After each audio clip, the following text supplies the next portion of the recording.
Londres, l'une des plus grandes villes du monde, une mégalopole dotée d'un appétit féroce en énergie. Comment une ville comme celle-ci peut-elle réduire son empreinte carbone de façon significative ? Le débat est ouvert sur le site internet Common Visions.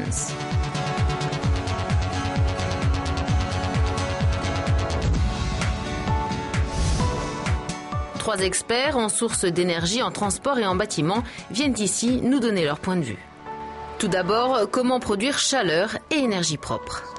Prenez une ville comme Londres avec ses 7,5 millions d'habitants. C'est littéralement une absorption boulimique d'énergie chaque seconde, chaque minute. Est-il possible de répondre aux besoins énergétiques d'une ville comme celle-ci par l'énergie renouvelable ?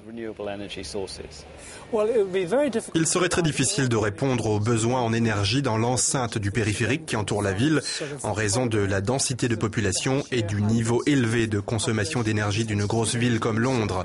Il y a une place limitée pour l'énergie solaire, en particulier dans la banlieue de Londres où beaucoup de toits sont déjà exposés plein sud. Certainement, si vous avez adopté une solution impliquant des productions combinées de chaleur et des centrales qui génèrent de l'électricité et simultanément de la chaleur, elle pourrait d'abord être à combustible fossile comme pour le moment et progressivement évoluer vers l'utilisation de biocarburants. C'est une solution.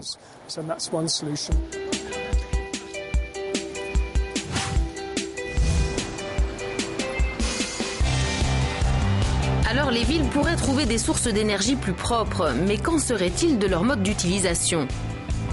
Comme le montre notre sondage en ligne, de nombreux experts pensent que le secteur des transports sera l'un des plus difficiles à décarboniser. Pour Stephen Potter, la solution est électrique.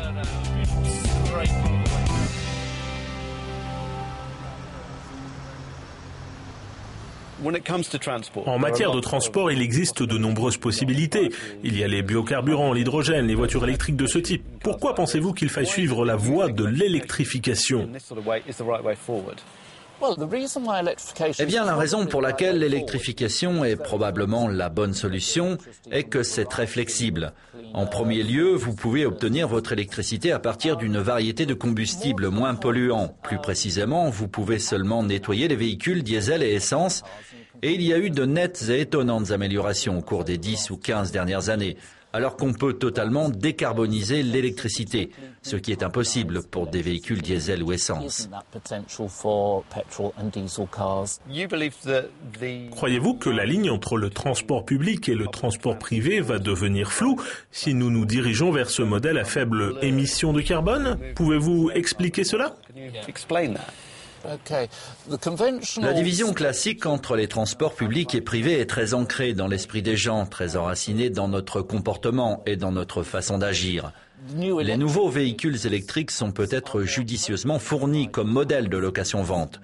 Vous les louez et cela offre la possibilité d'accéder à différentes sortes de soi-disant packs de propriété ou à des forfaits de location, avec une voiture pour la semaine et une autre plus grosse pour le week-end, ou un contrat pour une camionnette si vous envisagez de faire des travaux de rénovation ou que vous avez besoin de vous rendre à la déchetterie.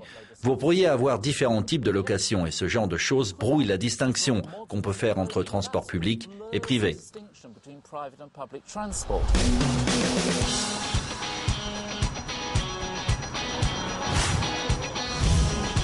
Le secteur du transport peut tendre vers un futur faible en carbone, mais peut-on en dire autant pour celui du bâtiment ?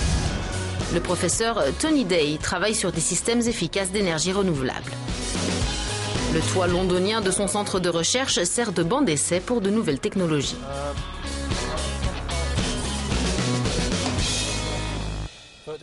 Quel est le principal obstacle à la réduction de la consommation d'énergie dans l'environnement urbain ?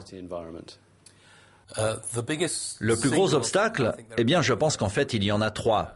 Le premier est le coût, car pour réduire la consommation d'énergie dans les bâtiments anciens, cela exige des investissements coûteux de rénovation et pour des résultats médiocres, ce qui dissuade les gens de faire ce travail. Le second est, avons-nous les compétences de concevoir, installer puis entretenir ces technologies à faible émission de carbone pour le faire correctement et efficacement? Et le troisième obstacle est la façon dont les gens gèrent les bâtiments et comment ils s'y comportent. Quelle est votre vision pour les 10 prochaines années? Selon vous, quel type de changements vont s'opérer en termes de consommation d'énergie, en termes d'efficacité énergétique dans l'environnement d'une ville comme Londres?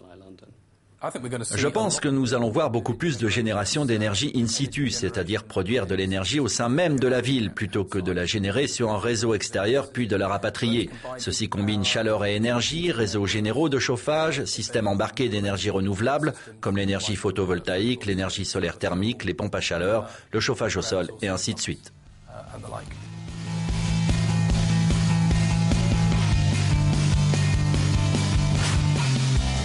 Une énergie propre, des transports à faible émission de carbone et des bâtiments économes sont les éléments clés des villes qui misent sur le renouvelable. Comment atteindre ces objectifs? Le débat se poursuit en ligne avec le point de vue d'experts et d'industriels. Rejoignez-les sur commonvisions.com.